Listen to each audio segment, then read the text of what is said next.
به نام خداوند بخشنده مهربان. دوستانم، میدانم درد فراق سخت است. دور از وطن، دور از بستگان بسیار سخت است. یکی از فراق زن و فرزندان، یکی از فراق پدر و مادر و یار و دوستان رنج میکشد. میدانم هرگاه که درد هجران و سوز فراق تو را به نهایت رسید، مخصوص وضوع بگیر و در خلوت با پروردگار خیش راز و نیاز کن. او که صدای تو را میشنود، او که حاضر و ناظر بر همه اعمال بندگانش هست و از پدر و مادر نسبت تو مهربان تر است.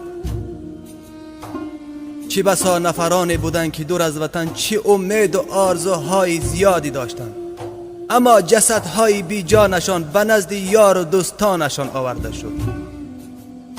چه بسا نفرانی زیادی بی گناه زندانی شدند و چه بسا نفرانی زیادی صحت و سلامت رفتند، اما بیمار به نزد پدر و مادرشان آورده شد.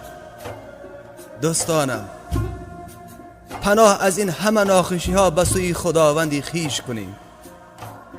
وای بر روز کسانی که روی نیاز به سوی دیگری دارند. چه بسا نفرانی اند که از یاد خدا غافل شدند، خداوند را فراموش کردند، دست به شراب و دزدی و زنا زدند و با اعمال زشت و ناپسند خیش شیطان را از خودشان خوشحال کردند. پناه از آن روزی که بازیچه دست شیطان شد.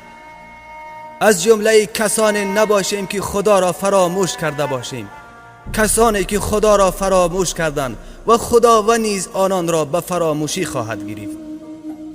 خدایا، پناه از آن روزی که تو را فراموش کنیم و تو هم ما را به فراموشی بگیری.